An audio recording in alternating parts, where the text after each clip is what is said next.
हमारे यहाँ झंडा होता है, झंडा का मेला, तो उसमें जब झंडा खेलेगा ना तो उसमें बहुत सारा नारा लगाता है सब। उसमें एक नारा लगाता था सब कि बाबा बाबा सब कहे मैया कहे न कोई, बाबा के दरबार में मैया कहे सो होए। असली मीनिंग यह है कि घर में असली पावर मम्मी के पास होती है, इसीलिए माँ को प्यार करना चाहिए, समझे। माँ से प्यार करिएगा तो कोई चीज़ चाहिए, मोबाइल खरीदवाना है या फिर पैसा चाहिए समोसा खाने के लिए, तब पापा के पास से मिल जाएगा। अब मम्मी से बना के नहीं रखिएगा तो पापा चाह के भी नहीं दे पाएंगे। तो हमेशा जहाँ भी रहो ध्यान रखो कि किसके पास पावर है, उसी को पकड़ के रखो। और तुम लोग का ऐसा बहुत सारा बच्चे सोचते हैं कि हम कहते हैं मेरा बात कोई सुनता नहीं है, घर में हम कहते हैं कि नहीं हमको उस जगह ट्यूशन पढ़ना है, लगवा देता है लोग उस जगह। हम कहेंगे कि नहीं हमको कॉमर्स लेना है, लोग साइंस दिलवा देगा। तो बात पावर का है, जिसके पास पावर होता है उसी का बात सुना जाता है। और क्लास 10 ही वह एग्ज़ाम है जिससे बच्चों का औकात घर में बढ़ता है चाहे घटता है। इसमें जो नंबर लाओगे उसी से तुम्हारे फैमिली में तुम्हारा औकात बढ़ेगा। अगर अच्छा नंबर लाए तो तुम्हारा पावर बढ़ जाएगा। उस पर जो कहोगे उसको विचार किया जाएगा ना बोलने से पहले। तो मैट्रिक का जो नंबर आता है बहुत ज़्यादा यूजफुल नहीं है आगे पढ़ने के लिए, पर यूजफुल है समाज में, परिवार में औकात बढ़ाने के लिए। तुम्हारा रिजल्ट आएगा, तुम देखोगे उससे पहले रिलेटिव लोग का फ़ोन आ जाएगा कि कितना नंबर आया है। अच्छा जा ये 75 ही रह गया, मेरा तो फलना है उसका चिंटू का आया है 85, जबकि वो पढ़ता भी नहीं था। ठीक है भाई साहब, तो औकात बढ़ाने वाला एग्ज़ाम है, ठीक है। अब बात पावर का हो रहा है तो हमारे इलेक्ट्रिक चैप्टर में भी पावर है। और स्क्रीन पे देखो 3-4 साल का प्रीवियस ईयर क्वेश्चन आएगा 2022, 23, 24 और 25। देखो हर एक साल इस टॉपिक से क्वेश्चन आया है और टॉपिक बहुत इजी है। तो चलो इस पावर वाले टॉपिक को हम लोग एकदम ऑपरेशन करके इसको पढ़ेंगे, खोल देंगे इसको, और तुम उसमें से जो जरूरी का चीज़ होगा बीन लेना। एक्चुअली हम सिर्फ जरूरी वाला ही चीज़ लेके आए हैं।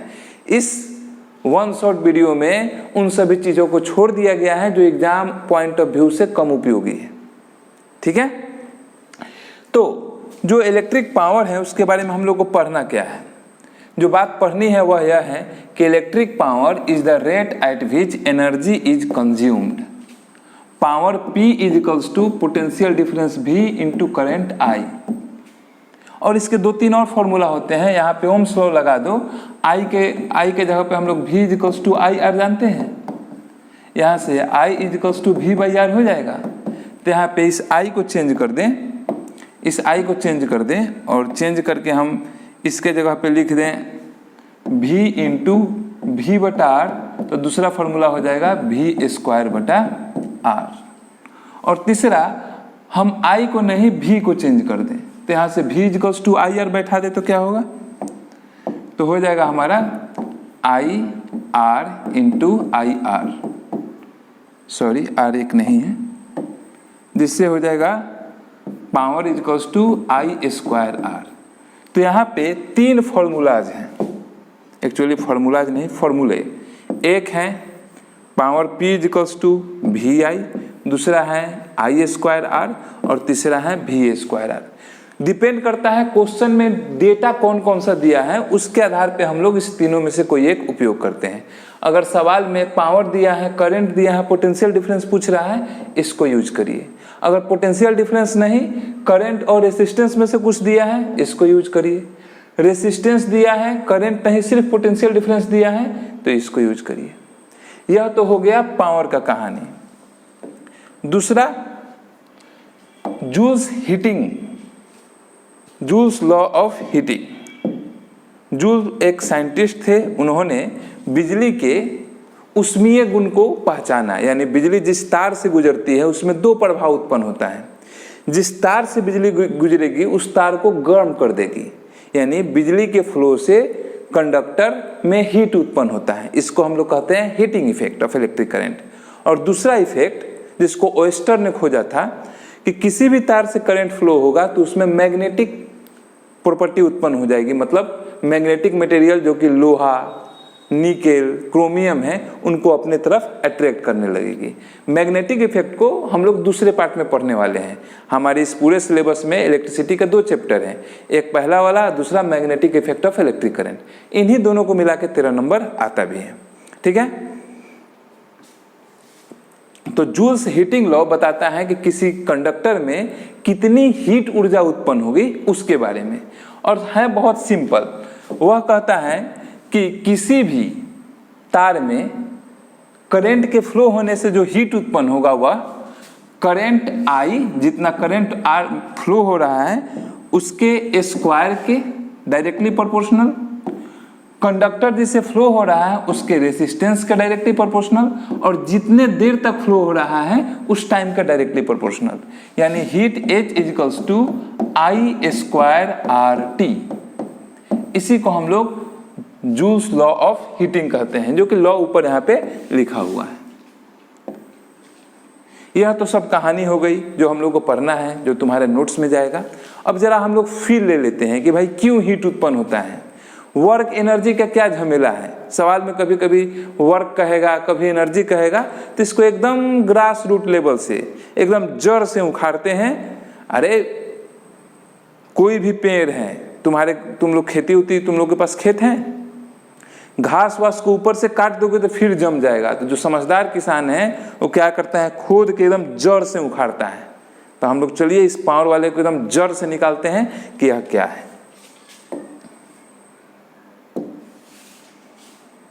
हम लोग पढ़े थे ना कि जब किसी कंडक्टर से बैटरी जोड़ा जाता है तो उसमें इलेक्ट्रॉन फ्लो होने लगते हैं। कंडक्टर के अंदर बहुत सारे फ्री इलेक्ट्रॉन होते हैं, मतलब ऐसा इलेक्ट्रॉन जिसका माई बाप नहीं होता है, वह किसी एटम से जुड़ा ही नहीं होता है। पूरे कंडक्टर में घूमने की स्वतंत्रता होती है, क्योंकि यह आउटर मोस्ट ऑर्बिट से निकल के फ्री हो जाता है। जैसे कुछ बच्चे फ्री हो जाते हैं, सुबह से लेकर शाम तक साइकिल लेकर बुआते रहेगा, कभी बुधेलिया की यहाँ, कभी ढोड़िया की यहाँ घूमते रहेगा सब। वो ऐसा ही कुछ इलेक्ट्रॉन होता है कंडक्टर में जो सब लफेरुआ होता है, घूमते रहता है सब बिना बाइक का। वही इलेक्ट्रॉन इलेक्ट्रिसिटी के फ्लो के लिए जिम्मेवार है। माने जो लफेरुआ इलेक्ट्रॉन सब है उसी के चलते हम लोग बॉल जला पा रहे हैं। इसलिए लफेरुआ जो बच्चे हैं उनका इज्जत कीजिए, they are very important for our society. अरे अगर लफेरुआ बच्चा नहीं रहेगा तो फिर आप अच्छे हैं यह लोग जानेगा कैसे? बुरा है तभी ना अच्छा का डेफिनेशन है। तो बुरे बच्चे जहाँ भी दिखें उनको सम्मान दीजिए, भैया कहिए, because they are very important part of our society. खैर आते हैं, यह जो फ्री इलेक्ट्रॉन है, जब तक यह सर्किट में बैटरी नहीं लगा रहता है, ये लोग ऐसे अपना दाहिने बाएं रैंडम मोशन करते रहते हैं। जैसे बैटरी लगा दिया जाता है तो जितने इलेक्ट्रॉन हैं ये पॉजिटिव डायरेक्शन में फ्लो होने लगते हैं। अब बताओ, कोई इलेक्ट्रॉन यहाँ है, कोई यहाँ है, कोई यहाँ है, कोई यहाँ है, सब जब चलेगा तो रास्ते में टकराएगा ना। किससे टकराएगा? तो कभी इस पॉजिटिव आयन से टकराएगा, कभी आपस में ही टकरा जाएगा सब। इस टकराने के कारण ही एनर्जी बर्बाद होती है। अब आइए वर्क का कंसेप्ट हम लोग समझते हैं। हम लोग जो आम बोलचाल के भाषा में वर्क कहते हैं, वह और फिजिक्स में जो वर्क है दोनों में काफी अंतर है।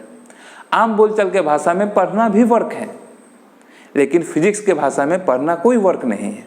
वर्क तभी माना जाता है जब किसी ऑब्जेक्ट पे फोर्स लगे और डिस्प्लेसमेंट भी हो, फोर्स के डायरेक्शन में चाहे फोर्स के अपोजिट डायरेक्शन में। परपेंडिकुलर होगा तो नहीं, तभी माना जाता है कि वर्क हुआ है।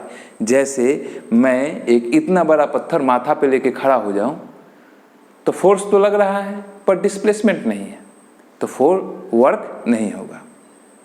अब जो वस्तु वर्क करता है, जैसे यहाँ पे एक ब्लॉक है, ब्लॉक ए, यह ब्लॉक बी को धक्का दे रहा है, ऐसे करके धक्का दे रहा है, या फिर मैं एक बड़ा सा पत्थर को ऐसे धक्का दे रहा हूँ, धक्का दे रहा हूँ, तो मैं वर्क कर रहा हूँ पत्थर पे।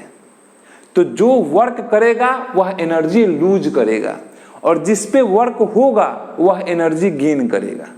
यह दो बात याद रखना, जो वर्क करेगा उसका एनर्जी लॉस होगा, ओके।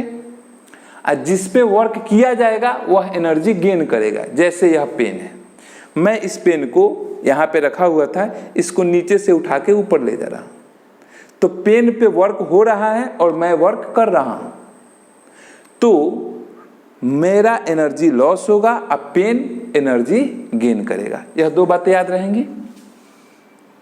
अब यहाँ पे इलेक्ट्रॉन चलेगा तो रास्ते में एक दूसरे इलेक्ट्रॉन को धक्का देगा, ये पॉजिटिव आयन को धक्का देगा, यानी इलेक्ट्रॉन वर्क करेंगे चलने के समय।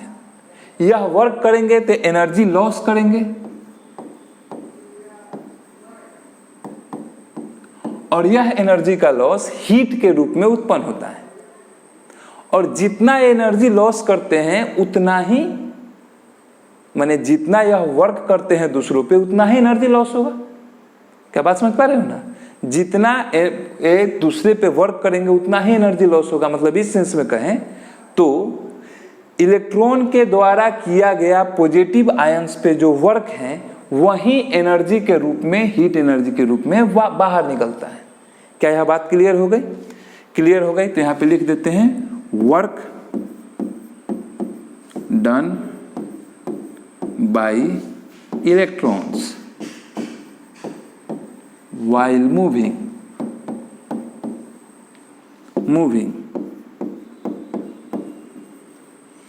appears as heat energy, यानी work done by electrons is equals to heat appears in conductor। बहुत इंपॉर्टेंट लाइन है, यही जूल्स लॉ का आधार बना था। यहीं से जूल्स लॉ वाला जो फॉर्मूला है निकाला जा सकता है। अब आते हैं हम लोग पावर पे। तो पावर का डेफिनेशन किसी को याद है? किसी को याद है तो बताओ पावर क्या होता है? सर रेट ऑफ, यह कौन सा कलर लग गया, rate of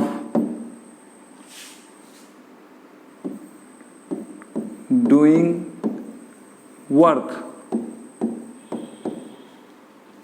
is called power. कार्य करने के दर को पावर कहा जाता है, यानी power is equals to work done divided by time. या फिर यहां पे तो हम लोग पढ़े हैं कि work done is equals to heat energy, तो यहां से हम यह भी कह सकते हैं कि power is equals to heat appears in conductor divided by time. होगा? अब जरा हम लोग फॉर्मूला निकालते हैं, पोटेंशियल डिफरेंस के कंसेप्ट पे चलते हैं। पोटेंशियल डिफरेंस का कंसेप्ट याद है? पोटेंशियल डिफरेंस का कंसेप्ट हम लोग क्या पढ़े थे? एक चार्ज को एक जगह से दूसरी जगह ले जाने वाले में, वहां से ले जाके गुना भागा ये सब करने पे आता है हमारा पावर। मैं कैलकुलेशन में नहीं जा रहा हूं क्योंकि आपके सिलेबस में नहीं है। Power is equals to potential difference into current, और यह बताता है रेट ऑफ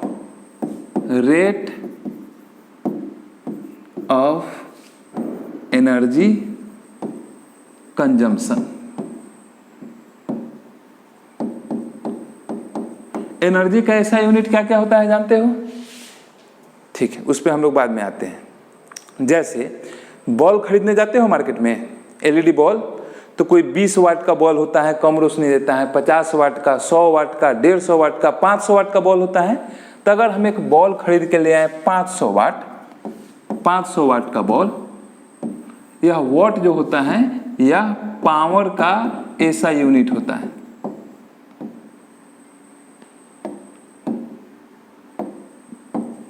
तो अगर हम 500 वाट का बॉल खरीद के ले आए तो इसका मतलब हुआ कि यह बॉल हर सेकेंड 500 जूल एनर्जी कंज्यूम करेगा, यानी जो इलेक्ट्रिसिटी पास हो रहा है उसमें से हर सेकेंड 500 जूल एनर्जी कंज्यूम करेगा। तो यहीं से एकदम धड़ाक से क्वेश्चन बना के दो। तो क्वेश्चन है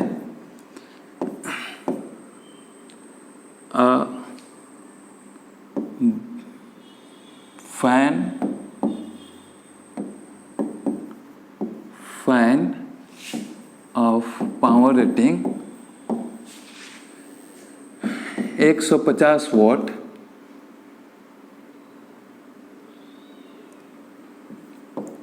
operates for 5 minutes. Calculate energy consumed.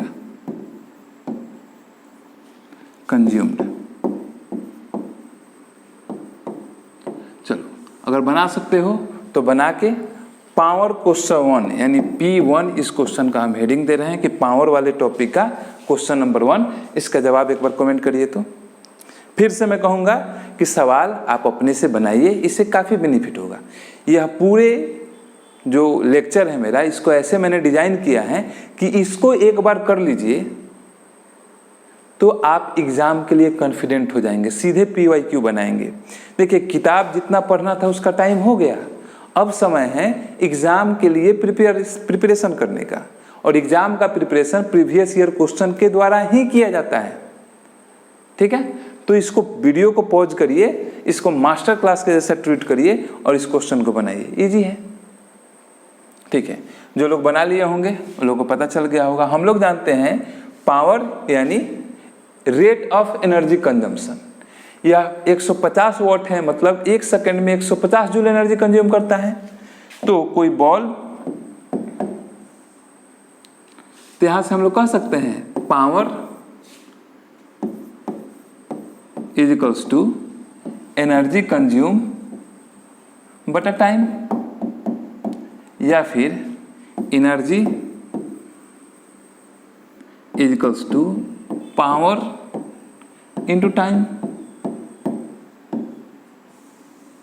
यहाँ से पावर है हमारा 150 वॉट और टाइम लगा है कितना देर भाई, 5 मिनट। 5 मिनट यानी 5 गुना 60 सेकेंड, गुना करें तो 150 गुना 300, 15 45, तुम भरो 15 45 पे 3 ठो 0 जूल, या फिर इसको किलो जूल भी बोला जाता है, 45 kilo joule.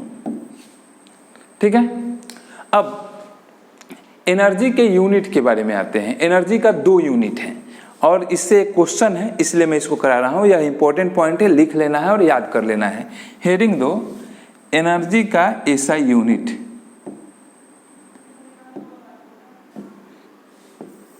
Units of energy.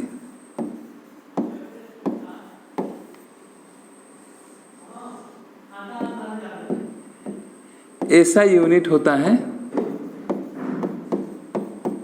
Joule, symbol जे। और दूसरा एक और यूनिट होता है जो ऐसा यूनिट नहीं है, वह है practical unit,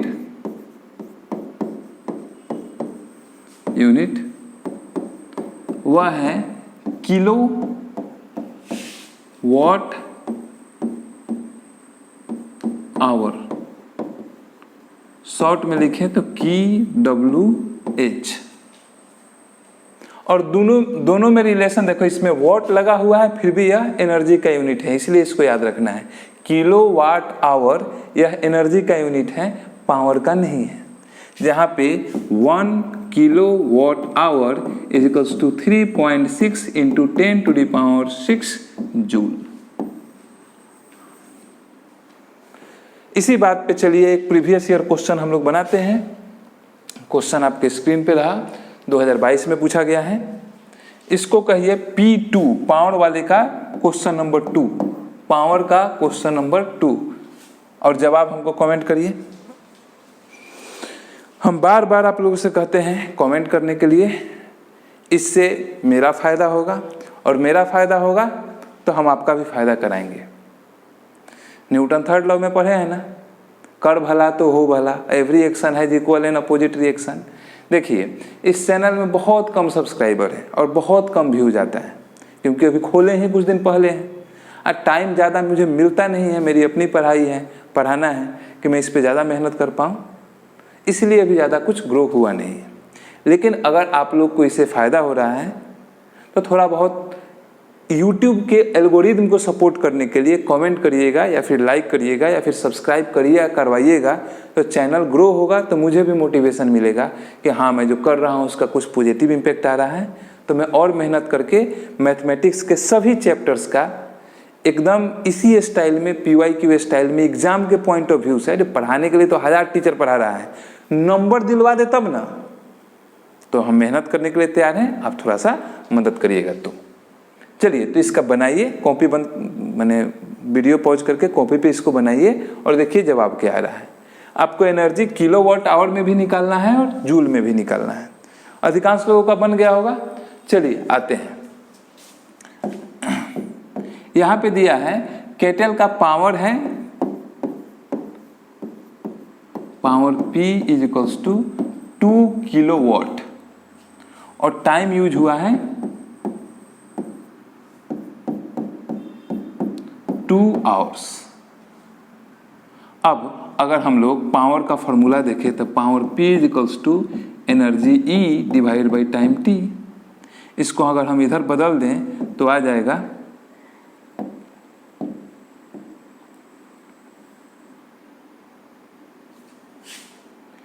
energy E is equals to power into time. सीधे वैल्यू बैठा दे, पावर हो गया 2 किलोवाट इंटू टाइम 2 आवर्स, गुना करें तो 2 दूना 4 किलोवाट आवर। किलोवाट इसका और इसका दोनों को मिला दिए तो पहला जो पूछ रहा था इन किलोवाट आवर आ गया 4 किलोवाट। दूसरा बी में पूछता है इन जूल, जूल में बताइए कितना है। तो अभी हम लोग पढ़े हैं 1 kilowatt hour is equals to 3.6 into 10 to the power 6 joule, यानी कि एनर्जी जो कि दिया हुआ है 4 किलोवाट आवर, तो हो जाएगा 4 into 3.6 into 10 to the power 144, यहाँ पे 1.10 टू द पावर 6 जूल। अब चूंकि साइंटिफिक फॉर्म में दशमलव के पहले वाला नंबर जो होता है यह नंबर 10 से छोटा रखना पड़ता है, इसलिए हम लोग दशमलव को एक अंक इधर मूव कराएंगे। इधर मूव कराए तो 1.44 इंटू 10 टू द पावर इधर बढ़ जाएगा 7 जूल। यह हुआ आंसर। ठीक है,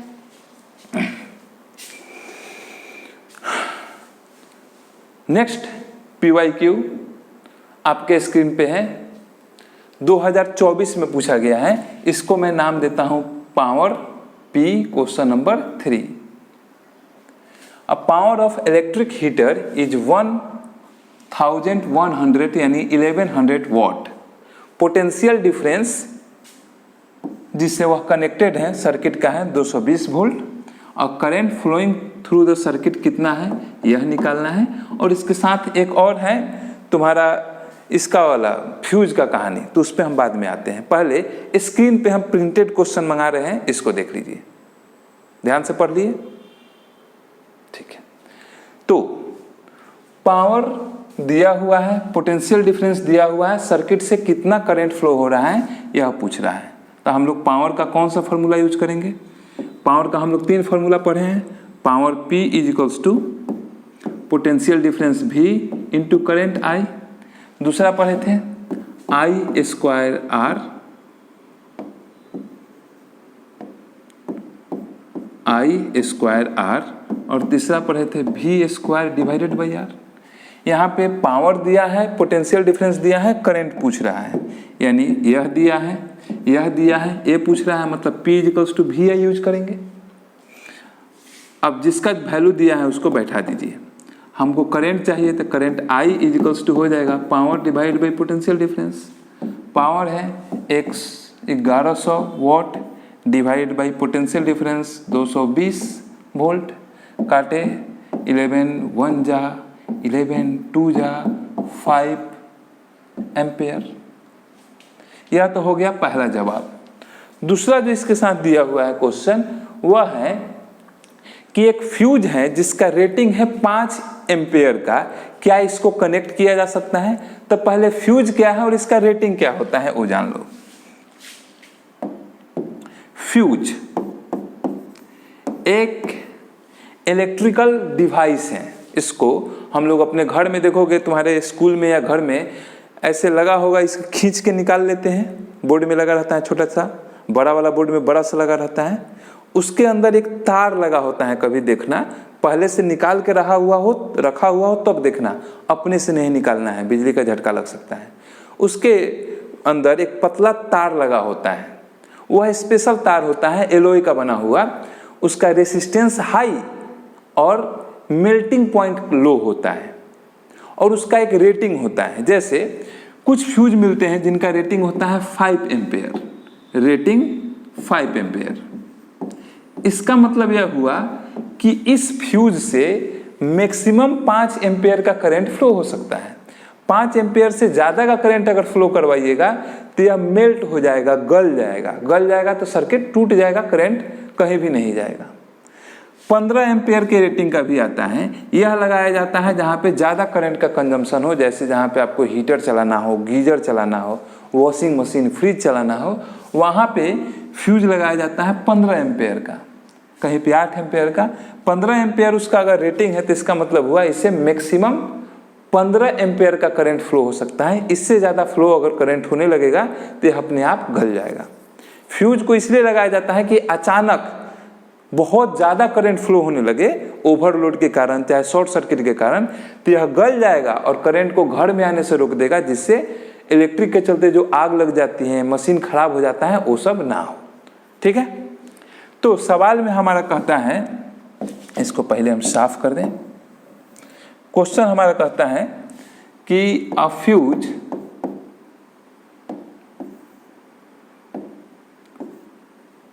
क्या हुआ, आजा आजा मच्छर, भाग भाग भाग, हैंग कर गया क्या? नहीं, ठीक है, आ गया। अ फ्यूज ऑफ रेटिंग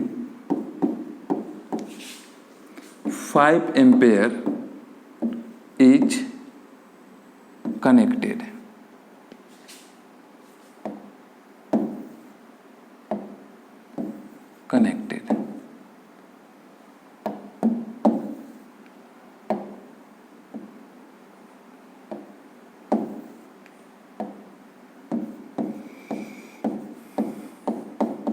अब आपको बताना है कि क्या होगा, what happens if a fuse of rating 5 ampere is connected in the circuit.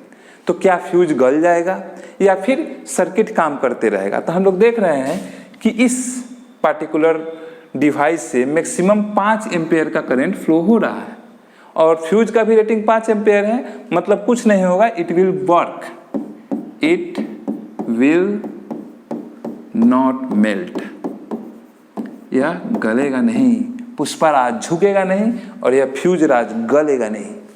ठीक है, अब नेक्स्ट क्वेश्चन है हमारा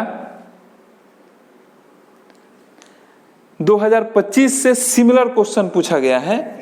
यहाँ पे क्वेश्चन मैं लिख देता हूँ बोर्ड पे, देखो तुम लोग को अपने से बनाना है। क्वेश्चन है,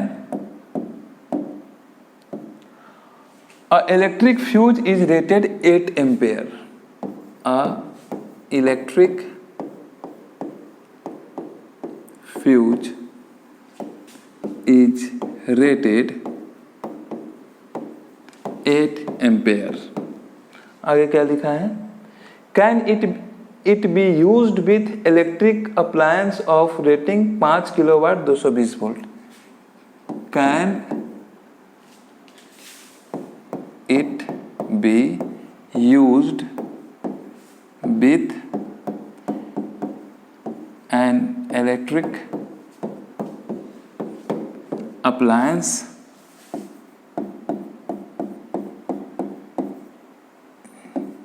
rating रेटिंग कितना दिया है 5 किलोवाट 200 वोल्ट। यह तुमको बताना है कि एक जो फ्यूज है जिसका रेटिंग 8 एम्पेयर है, और यह क्वेश्चन बाय द वे 2025 का PYQ है, 2025 CBSE। क्या मच्छर कहीं का, भागो सब यहाँ से। CBSE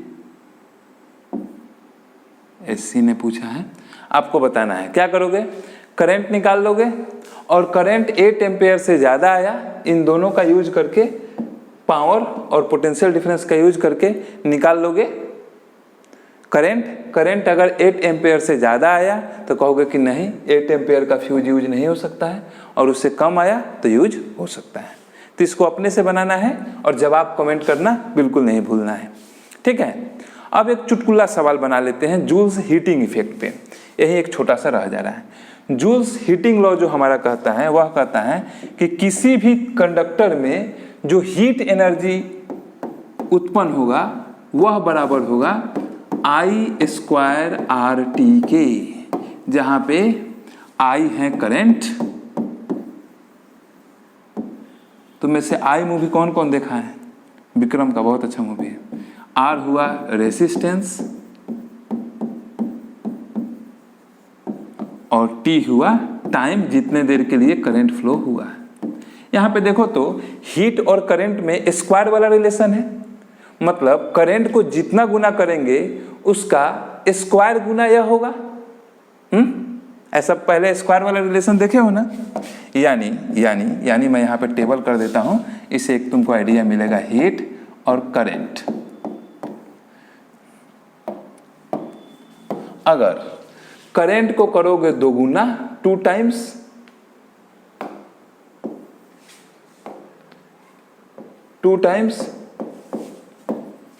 तो हीट होगा 4 टाइम्स। अगर करंट को करोगे 3 टाइम्स तो यह होगा 9 टाइम्स। इसको करोगे अगर 4 टाइम तो यह होगा 16 टाइम। मतलब करंट को जितना गुना बढ़ा दिया जाए हीट उसके स्क्वायर गुना बढ़ जाता है। बाकी रेसिस्टेंस को बढ़ाइएगा, जितना गुना रेसिस्टेंस करिएगा उतना गुना हीट बढ़ेगा, टाइम को जितना गुना बढ़ाइएगा हीट उतना ही गुना बढ़ेगा। अब यहाँ पे क्वेश्चन है, यह है PYQ तुम्हारा 1 नंबर का पूछा हुआ है कि किस साल का है, 2023 में का यह क्वेश्चन है। 2023 का क्वेश्चन यह कहता है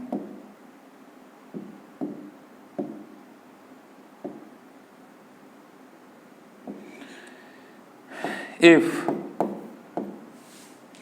करंट, स्क्रीन पे क्वेश्चन आ गया है, एक बार इसको पढ़ लो तब मैं लिखूंगा। करंट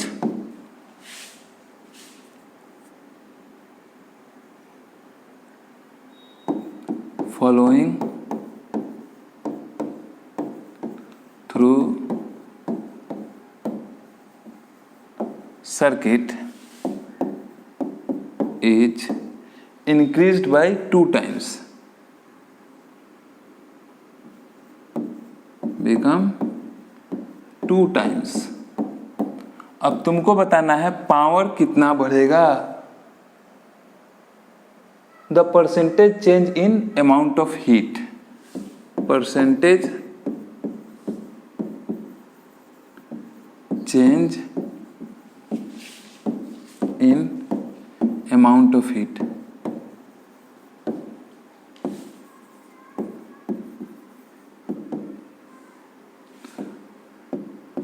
A है 400%, B है 300%, C है 200% और D है 100%। सब जवाब दे दिया होगा। एकदम इजी है ना कि सर 2 गुना बढ़ा है हमारा, देखिए तो कितना इजी है। अब इजी तो है पर चले तब ना, चल मच्छर कहीं का भागो। कि यहाँ पे दिया हुआ है कि करंट बढ़ा है 2 गुना और पूछ रहा है पावर कितना प्रतिशत पड़ेगा। तो करंट 2 गुना, तो अभी तो आप बताए हैं पावर 4 गुना, 4 गुना यानी 400%। ऑप्शन ए सही, करेक्ट? गधा नहीं, बिल्कुल नहीं, परसेंटेज निकालना है। यहाँ पे आओ, चलो देखते हैं, यहीं पे कंफ्यूज हो गए। इसका सही जवाब बी होगा, 300%। देखो कैसे, initially current I, resistance R, time T मान लेते हैं। तो initially at initial state heat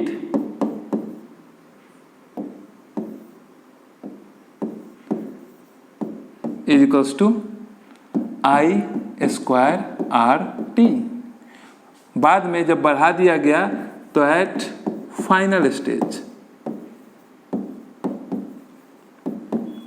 heat at is equals to, यहाँ पे 2i रखेंगे, 2i का स्क्वायर आर टी जो कि हो जाएगा 4i square R T. Sir 4 गुना तो हो गया, 4 गुना तो हो गया। अरे बालक, परसेंटेज निकालना है, परसेंटेज चेंज, फॉर्मूला याद है, change divided by initial value, सीएल वैल्यू गुना 100। चेंज कितना हुआ है, पहले आई स्क्वायर आर टी था, बाद में 4i स्क्वायर आर टी हो गया, तो बदला कितना, 3i स्क्वायर आर टी, तो चेंज हो जाएगा 3i square R T divided by initially था i square R T Guna 100। I square R T से आई स्क्वायर आर टी जाएगा, बचेगा 300%। तो यह है हमारा पावर का कंसेप्ट। तो उम्मीद करते हैं कि पावर पढ़ के पावर बढ़ गया होगा।